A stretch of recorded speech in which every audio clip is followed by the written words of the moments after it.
Welcome to Light Snappers. पिछले video में हमने देखा था कि स्टैंडर्ड लॉट क्या होता है, मिनी लॉट, माइक्रो लॉट, फिर नैनो लॉट। आज हम सीखने वाले हैं फॉरेक्स में प्रॉफिट आप कैसे कैलकुलेट कर सकते हैं। तो चलिए स्टार्ट करते हैं। यहाँ पे एक फॉर्मूला दिख रहा होगा आपको प्रॉफिट एंड लॉस का। तो प्रॉफिट अगर हमें कैलकुलेट करना है और लॉस हमें कैलकुलेट करना है तो number of pips into number of lot size into dollar value per pip पर लॉट। अब ये क्या होता है मैं आपको अच्छे से एक्सप्लेन करता हूँ, टेंशन लेने की बात नहीं है। तो देखो, सबसे पहले मैंने आपको पिप समझाया था लास्ट की वीडियो में। अगर आपने नहीं देखा होगा तो मैं डिस्क्रिप्शन में लिंक दे दूंगा। अब वहां से सबसे पहले तो फर्स्ट पार्ट देखो, उसके बाद ही दूसरा पार्ट आपको समझ में आएगा। तो सबसे पहले जो भी नंबर ऑफ पिप्स है हमें वो चाहिए जो दिए होंगे, और नंबर ऑफ लॉट साइज जो भी होगा मैं आपको समझाऊंगा लॉट साइज कैसे समझना है और कैसे कैलकुलेट करना है, उसका टेंशन नहीं है। और दूसरी बात है डॉलर वैल्यू पर पिप क्या होता है। मतलब अगर कोई भी मूवमेंट आता है, जैसे कि आपने एक ट्रेड लिया है, अगर वो अपवर्ड साइड में कोई मूवमेंट जा रहा है तो हर एक पिप के साथ आप कितना पैसा कमाओगे वो उसकी डॉलर वैल्यू होती है। अगर मान लो एक पिप हो गया तो हो सकता है आप $0.1 कमाओ, नहीं तो फिर अगर लॉट साइज आपने बढ़ा दिया तो आप ज़्यादा पैसे कमा सकते हो छोटे से मूवमेंट के साथ। तो ये तो हो गया अभी के लिए फॉर्मूला। अब आगे चलते हैं। एक कैलकुलेशन ट्रिक आपको बताता हूँ। अगर आपको लॉट साइजेस को कन्वर्ट करना है डॉलर वैल्यू पर पिप में, अब जैसे कि यहाँ पे देख लो, place 1 decimal place on right side, बस इतना ही है। अब यहाँ पे मैं बताता हूँ कैसे। अब यहाँ पे आपको दिख रहा होगा नीचे लॉट्स लिखा होगा, तो लॉट्स में 0.01 है, तो 0.1 में सिर्फ राइट प्लेस में मैंने एक डेसिमल प्लेस इसका शिफ्ट कर दिया। जैसे यहाँ पे 0.01 है तो यहाँ पे 0.10। अब देखो, पॉइंट के बाद कितने भी जीरो लगा दिए तो कोई मतलब नहीं होता उसका। तो अगर ये मैंने जीरो ऐसे हटा भी दिया और 0.1 बोल दिया इसे, $0.1 पर पिप, फिर भी सेम ही है। तो यहाँ पे देख लो, बस इतना ही आपको शिफ्ट करना है एक डेसिमल प्लेस, तो ये आपको डॉलर वैल्यू पर पिप मिल जाएगी। तो यहाँ पे जो लॉट साइज है 0.01, तो यहाँ पे $0.1 पर पिप हो गया। वैसे ही यहाँ पे जो नीचे है 0.07, उसके साथ भी सेम ही है, $0.7 पर पिप। तो आपको इतना ये इजीली समझ में आ गया होगा। अब मैं आपको ये समझाता हूँ। अगर यहाँ पे मान लो लॉट साइजेस है 2 लॉट्स अगर हो गया तो 2 लॉट्स का मतलब क्या होगा, डॉलर वैल्यू पर पिप। मतलब कैसे, अगर एक भी मूवमेंट आ गया पिप का, एक पिप का मूवमेंट भी आ गया तो आप 2 लॉट साइज के हिसाब से $20 पर पिप अर्न करोगे। मतलब मान लो जैसे कि मार्केट ने एक मूवमेंट दिया, कैंडल हो सकता है अप गई एक पिप, नहीं तो डाउन गई, तो आपने एक पिप के साथ $20 का प्रॉफिट कमा लिया। इतना आपको क्लियर है, सिंपल है। और अगर मान लो वो आपके अगेंस्ट चली गई तो एक पिप के साथ आपने $20 लॉस कर दिया। तो ऐसा होता है, ये होता है सिंपल लॉट्स का conversion in dollar value per पिप। तो आगे चलते हैं, आपको इतना समझ में आ गया होगा। अभी मैं प्रॉफिट और लॉस कैलकुलेट करके दिखाऊंगा इसके हिसाब से। How to profit from forex moves. तो जैसे कि मान लो अगर हमने यूरो यूएसडी का कॉल बाय किया है, मतलब जो भी यूरो यूएसडी है उसको बाय किया। सिंपल, कॉल मतलब बाय होता है और पुट मतलब सेल होता है। तो 1 स्टैंडर्ड कॉन्ट्रैक्ट मतलब मैंने पहले ही बताया था आपको, स्टैंडर्ड कॉन्ट्रैक्ट मतलब 1 लाख के उसके जो भी टुकड़े मैंने लास्ट वीडियो में बताए थे वो। तो यहाँ पे यूरो कितना हो गया, 1 लाख यूरो हो गया। तो इसको साइड में रखो सबसे पहले। तो यहाँ पे मैं सिंपल एक्सप्लेनेशन देता हूँ। तो सबसे पहले हमने बाय किया यूरो यूएसडी 1 स्टैंडर्ड कॉन्ट्रैक्ट, और वो इतने प्राइस पे किया 1.3510। अब इसको बाय किया 1.3510 और सेल हमने किया 1.3550। तो यहाँ पे देख लो, अब हमने कितना प्रॉफिट किया, मतलब सॉरी प्रॉफिट नहीं, ये कितने मूवमेंट हुआ इसका पिप्स में वो कैलकुलेट होगा। और जो भी मैंने बोला था आपको वो 4th डेसिमल प्लेस के हिसाब से होगा। तो यहाँ पे देख लो 3550 माइनस 3510, तो कितना हो गया, 40 पिप्स हो गया। तो अभी आपको इतना क्लियर है। अब हम जो हमने फॉर्मूला यहाँ पे देखा था, इस पे हम वैल्यूज पुट अप करेंगे। तो प्रॉफिट इक्वल्स टू क्या, number of pips into number of lots into dollar value per pip पर स्टैंडर्ड लॉट। तो यहाँ पे देख लो 40 पिप्स इनटू $10 हमने क्यों लिया है वो समझो। यहाँ पे देख लो, अब जैसे 1 मिनट में यहाँ पे समझाता हूँ। यहाँ पे देखो 1 लॉट यहाँ पे दिख रहा होगा आपको। तो एक मतलब एक डेसिमल प्लेस राइट में शिफ्ट कर दिया तो ये कितना हो गया $10। तो इसी वजह से यहाँ पे हमने 1 लॉट पे $10 की वैल्यू ली है डॉलर वैल्यू पर पिप के हिसाब से। तो आपको इतना क्लियर है। तो 40 पिप्स इंटू $10 इंटू 1 लॉट कितना हो गया टोटल $400। तो अब इतना आपको तो समझ में आ गया कि प्रॉफिट $400 हो गया। बट अगर मैं इसको दूसरे तरीके से आपको समझाऊं कि एक्चुअल में हमने किया क्या है, तो वो होगा तरीका कि हमने 1 लाख यूरो बाय किया है, 1 लाख यूरो, और हमने पे कितना किया था 1,35,000 मतलब 1,35,100 USD मतलब डॉलर। तो इतना हमने पे किया है और हमें कितना मिला 1 लाख यूरो। और हमने जब इसका थोड़ा सा मूवमेंट आ गया प्राइस में, थोड़ा सा बढ़ गया, तो हमने इसे सेल कर दिया और 1 लाख यूरो हमने सेल कर दिया और हमें कितना मिला 1,35,500 USD मतलब डॉलर। तो अब हमने क्या किया यहाँ पे देख लो, इस बॉक्स में देखो अच्छे से आपको समझ में आएगा कि हमने सबसे पहले 1 लाख यूरोज बाय किए, उसके बाद उसको होल्ड किया और हमें इतना देना पड़ा 1,35,100 डॉलर देना पड़ा। और उसके बाद हमने क्या किया कि जैसे थोड़ा सा प्राइस बढ़ गया तो हमने इस 1 लाख यूरो को सेल कर दिया और तब उसका डॉलर प्राइस कितना था 1,35,500। तो 1,35,500 में से अगर 1,35,100 अगर हम माइनस कर दे तो ये कितना हो जाएगा $400। तो उतने का जो मूवमेंट आया वो $400 का प्रॉफिट हो गया। तो आपको इतना समझ में आ गया। बट यहाँ पे देख लो, यहाँ पे हमने 1 लाख यूरो और 1,35,100 USD इसका लेन देन किया और सिर्फ प्रॉफिट कितना हुआ $400। मतलब हम लोग 1,35,000 इतना मतलब बाय और सेल कर रहे हैं और प्रॉफिट सिर्फ कितना हुआ $400। तो क्या फायदा मतलब इतना बड़ा करके। तो इसीलिए होता है लेवरेज। तो यहाँ पे देख लो, अगर आप अच्छे से देखोगे तो अगर हम विदाउट लेवरेज के हिसाब मतलब विदाउट लेवरेज के करेंगे ट्रेड तो हमें इतना इन्वेस्ट करना पड़ेगा 1,35,100, वो भी कितना कमाने के लिए, सिर्फ $400 कमाने के लिए। तो इसीलिए जो भी फॉरेक्स ब्रोकर्स होते हैं वो आपको अलाउ करते हैं 1:500 टाइम्स। मान लो अगर आपने ₹1 लगाया तो आप ₹500 की ट्रेड ले सकते हो उस ₹1 से। तो इतना उसका पोटेंशियल होता है, क्योंकि फॉरेक्स में थोड़े थोड़े मतलब छोटे मोमेंट्स आते हैं, इतना प्रॉफिट नहीं बना सकते विदाउट लेवरेज।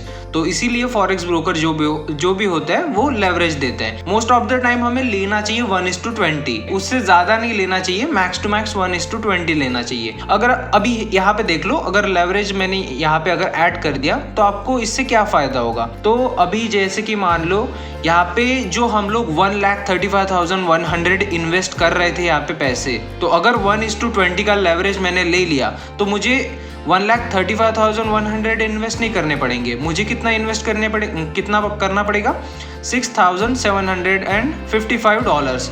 इतना ही करना होगा सिर्फ, और इसके हिसाब से मुझे रिटर्न $400 मिल सकता है। तो ये होगा 5% ऑफ द पोजीशन साइज, मतलब जो भी ओवरऑल कैपिटल होगा उसका 5%। तो इस हिसाब से अगर हम देखा जाए तो जो भी हमारा रिटर्न होगा इस पे, ये जो हमने कैपिटल इन्वेस्ट किया है 1:2 के लेवरेज के साथ, तो ये हो गया $400 डिवाइडेड बाय 6,755। सॉरी मैंने उल्टा कर दिया होगा, 6,755 डिवाइडेड बाय $400। तो ये कितना आ गया 5.9%। तो इतना आपको रिटर्न मिल गया ओवरऑल, और आपने ज्यादा पैसे इन्वेस्ट भी नहीं किए, आपका रिस्क भी कम था जब भी लेवरेज लेते हैं। बट अगर आपने ज्यादा ही लेवरेज ले लिया और थोड़ा सा मूवमेंट के साथ आपका वो नेगेटिव में चला गया तो पूरा पैसा चला जाएगा। तो इसीलिए 1:2 के मतलब जो भी लेवरेज होता है उससे ज्यादा मत लेना। अब जैसे हमने लास्ट टाइम यहाँ पे कॉल का देखा था एग्जाम्पल, यहाँ पे हम एक बार पुट का देख लेंगे। तो जैसे यहाँ पे देख लो, अगर हम पुट के लिए कर रहे हैं यूरो USD हमने पुट किया मतलब सेल किया 1 स्टैंडर्ड कॉन्ट्रैक्ट, तो इसकी प्राइस 1.3560 यहाँ पे दी है। और हम लोग क्या कर रहे हैं, इसको वेट कर रहे हैं थोड़ा सा प्राइस को डाउन आने के लिए। तो हमने किस पे सेल किया 1.3520। तो इसका मतलब हुआ कि जो भी मूवमेंट आया 3560 मतलब 1.3560 माइनस 1.3520 इक्वल्स टू 40 पिप्स का मूवमेंट आया और वो हमारे फेवर में आया। तो ये जो फॉर्मूला है, profit equals to number of pips into number of lots into dollar value per pip पर स्टैंडर्ड लॉट। इसको भूल जाओ, ये स्टैंडर्ड लॉट वगैरह, ये डॉलर वैल्यू पर पिप याद रखना। तो जो भी यहाँ पे लॉट साइज है उसके हिसाब से आपको जो मैंने यहाँ पे कैलकुलेशन करना सिखाया था, आपको ऐसे एक डेसिमल प्लेस होता है वो राइट साइड में आपको शिफ्ट करना है, सिंपल, और वो हो जाएगी डॉलर वैल्यू पर पिप। तो आपको इतना क्लियर है। अब यहाँ पे जो भी फॉर्मूलाज है इसमें वैल्यूज पुट अप कर दो। 40 पिप्स इंटू $10 इंटू वन लॉट, ये कितना हो गया? $400, उतना ही हो गया। दूसरे वे में क्या मतलब हुआ कि हमने 1 लाख यूरो बाय किया और इसे सेल किया 1,35,600, वही सेम चीज है। और यहाँ पे अगर विदाउट लेवरेज लिया तो हमें इतना 1,35,600 पे करना होगा। अगर हमने 1:20 का लेवरेज लिया तो ये $6,780 में हमारा काम हो जाएगा और हमारा रिटर्न $400 का पोटेंशियल रखेगा, सिंपल। तो इसका जो भी रिटर्न होगा वही 5.9% आएगा। तो आपको इतना क्लियर हो गया होगा, मैं आशा करता हूँ। अब आगे चलते हैं। अब हम समझते हैं the power of leverage. Leverage का पावर क्या है? अगर आपके पास पैसे कम हैं और आपको ज्यादा प्रॉफिट का मतलब हाई रिटर्न्स अर्न करने हैं, आपको नॉलेज है, सब कुछ है, बस आपके पास पैसे कम है, तो ये यहाँ पे लेवरेज बहुत ज्यादा काम आता है। तो जो भी फॉरेक्स ब्रोकर्स होते हैं वो अलाउ करते हैं 1:100 का। इसका मतलब क्या हुआ कि आप बाय और सेल कर सकते हो $1 लाख, मतलब 1 लाख USD, वो भी सिर्फ $1,000 से। मान लो मेरे अकाउंट में $1,000 है तो मैं $1 लाख की ट्रेड ले सकता हूँ।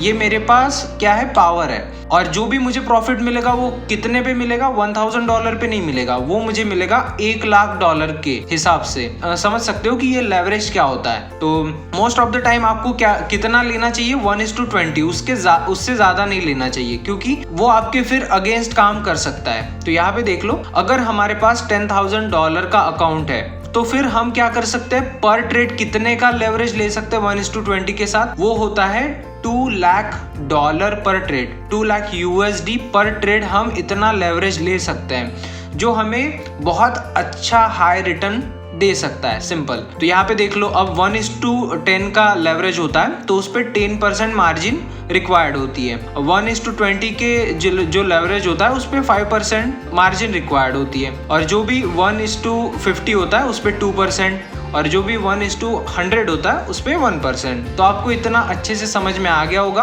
तो मैं आगे चलता हूँ। अगर आपको ना समझे तो आप रिपीट करके देख सकते हो पीछे जाके।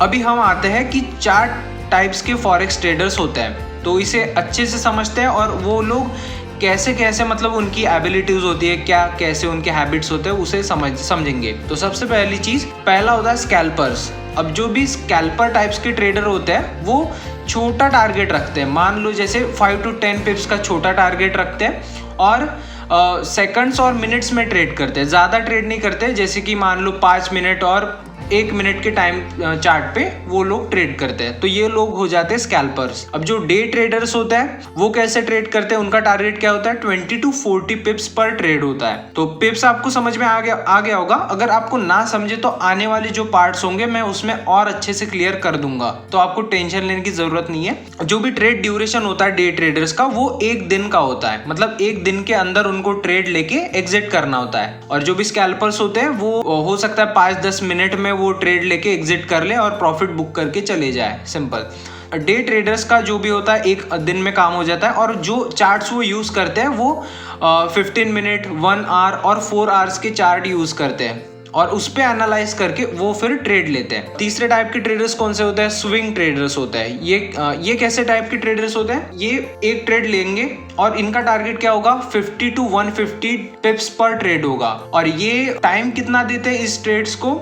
1 हफ्ते से कम टाइम में इनका काम, मतलब जो भी ट्रेड्स होता है वो हो जाता है। और जो भी चार्ट्स होते हैं वो होता है, मतलब जो जिस पे ये एनालाइज करते हैं वो होता है 1 घंटे का और 4 घंटे का, और हो सकता है 1 दिन का भी। तो उसके हिसाब से ये ट्रेड लेते हैं। पोजीशन ट्रेडर्स होते हैं 4th नंबर के, वो टारगेट करते हैं 500 to 1000 पिप्स पे पर ट्रेड का। इनका ड्यूरेशन क्या होता है? ये हफ्तों और महीनों तक वेट करते हैं, मतलब वीक्स तक, मंथ्स, मतलब हो सकता है 1 महीना 2 महीना, नहीं तो फिर 3-4 हफ्ते तक ये वेट करेंगे। अच्छा, मतलब पूरा जो भी मार्केट का ट्रेंड हो, मोमेंटम हो, उनके एनालिसिस के अनुसार वो 500 to 1000 पिप्स तक उसका पोटेंशियल पूरा गेन करेंगे। उसके बाद वो फिर एग्जिट करके अच्छा प्रॉफिट बुक करके निकल जाएंगे। अब ये लोग जो चार्ट यूज करते हैं वो Day 1, मतलब डेली कैंडल्स, W1 मतलब वीकली कैंडल्स, तो इसके चार्ट यूज करते हैं और उस पे ट्रेड लेकर वो लोग प्रॉफिट करते हैं। अब स्कैल्पर्स जो होते हैं वो कैसे टाइप के ट्रेडर्स होते हैं, जिनमें बहुत ज़्यादा कम पेशेंस होता है, मतलब एकदम इम्पेशेंस होते हैं, ज़्यादा पेशेंस नहीं होता है इनके पास, इनको जल्दी प्रॉफिट लेके जल्दी निकलना होता है मार्केट से। दूसरे टाइप के ट्रेडर्स कैसे होते हैं, इनमें स्कैल्पर्स से ज़्यादा पेशेंस होता है, तो ये लोग थोड़ा सा ज़्यादा वेट करके और एक ही ट्रेड में ज़्यादा प्रॉफिट की उम्मीद रखते हैं। जो स्विंग ट्रेडर्स होते हैं वो बहुत ज़्यादा पेशेंट लोग होते हैं, ठीक है, उनके अंदर पेशेंस होता है बहुत ज़्यादा, और वो हफ्तों तक वेट कर सकते हैं, मतलब एक हफ्ते तक तो वेट कर ही सकते हैं। और जो पोजीशन ट्रेडर्स होते हैं वो 2-2, 3-3 महीने तक वेट करके उनकी पोजीशन चालू रहती है, मतलब ट्रेड्स चालू रहते हैं और उसके हिसाब से फिर वो प्रॉफिट बुक करते हैं। तो आशा करता हूँ पार्ट 2 आपको अच्छे से समझ में आ गया होगा, और जो भी आपको चीज़ ना समझे वो कमेंट सेक्शन में बता सकते हो। और ये वीडियो मैं यहीं पे एंड करता हूँ और जल्द ही पार्ट 3 भी आएगा। Thank you so much.